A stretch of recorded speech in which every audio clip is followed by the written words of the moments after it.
Ayun mga kababayan, muli tayo nagbabalik sa ating YouTube channel. Itong panonoodin natin mga kababayan, ito ay video ni Now Pilipinas. Yan. Si Now Pilipinas, follow niyo yung page niyan. Yan ang original ng ating video na ay kinlip ngayon na re-reaction na natin. So, kung itong pag-usapan natin at mayroon kayong gustong i-comment nyo lang dyan sa comment section, pag-usapan natin yan. Ito kasing nangyaring hearing dito sa Senado, itong hindi ko maintindihan kung bakit natatanggap itong mga ganitong klase ng pulis, no? Kayo mag-analyze diyan mga kababayan, ha. Itong pulis na ito, sarhento na siya. Paano siya naging sarhento na hindi ko maintindihan bakit ganun na parang napakabubo naman ito pagdating sa pagsasagot dito sa mga senador. Ginagawa niyang mga bata, mga walang alam itong mga senador eh. Panoorin natin ha. Ito, tingnan nyo kung paano siya alipustahin ni Senator Bato. Kang CCTV na kita eh. Ha? Paulit-ulit ka. Alam mo naman kung may baril ka o wala. Bakit CCTV pang pasabihin mo na may baril ka o wala kang baril? Ha? Ito kasi sir. Alam mo kung may dala ka o hindi. Klarong Isipin nyo, bakit may mga ganitong pulis? Ayaw ko, sarhento na siya. Oh. Nakakadismaya mga kababayan, nakakadismaya. Anong uri ng mga pulis itong kung makasagot, daig pa yung grade 1 eh. Tingnan nyo ha.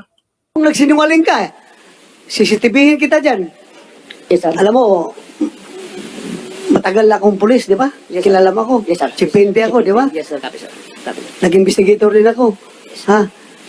Isipin mo parang puso pa niyang palusutin sa butas ng ilong niya itong si dating na PNP chief na senador ngayon si Bato de la Rosa. Hindi ko alam kung anong pinagtatakpan nito, no? Siguro malaking involved na pera ang naibibigay dito. Sa atin palagay lang ha. Kasi kayo mag-analyze mga kababayan, bakit ganito ang pulis na ito? Maraming pulis ba na ganito mga kababayan? Ano ba ito? Ano bang nangyayari na sa atin lipunan? Panoorin natin ha, nakakadismaya eh. O yung pananagot mo, wala na, tapos ka. Tingnan niyo, oh, taranta yung mga sagot niya. Kasi tarantado siguro to, kaya taranta yung mga sagot eh. Tinatarantado niya yung mga senador.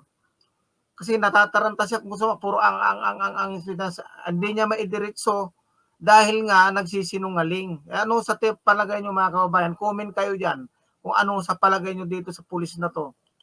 Sorry po, sir. Tigok ka na! Sorry po, sir. Para kang hindi pulis. Sorry po, sir. Nakakahiya ka. Ano? Si Bato na mismo parang hindi pulis. Aywan ko, dapat ito siguro, Mr. Senador de la Rosa, no? Siguro tanggalin nyo na sa serbisyo ito. Tanggalin nyo na to. Walang kwenta ito, binabayaran natin to. Binabayaran ng taong bayan ito, pero bakit ganyan? Anong klaseng uri ng pulis ito, mga kababayan? Sorry po, sir. For the purpose of sinungaling, magsinungaling ka lang, dinadamay mo lahat ng kapulisan dito. Nakasuot kayo ng uniforme. Alam mo, ang kapal ng muka, hindi natin alam siguro ito, may naipangako rito eh. Kung sino man yung, pati yung, aywan ko, mayroong na nagsabi na baka daw nasa bingid ng alanganin yung pamilya niya kaya hindi siya makapagsalita ng maayos. Na ganyan, nakasuot ka ng tsapa. Tapos puro pagsisinungaling ang gusto mong sabihin dito. Paano hindi magsinungaling kung may haka-haka nga na yung pamilya yata niya nasa bingid ng alanganin? Nakakahiya ka. Pero malapos wala lang. Anak ka pa! Balik po. Talaga po ako. Pumirma ka ng hindi mo pangalan? Ha? Pumirma ka, Alfonso Tan.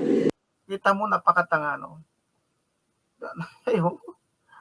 Aywan ko mga kababayan. Ay, BBM, ano na? I am released sa pater ng police station. Nakalagay yan. I am released in good physical condition. Sign, pangalan mo, Alfonso Tan. Hindi ka pinapirma?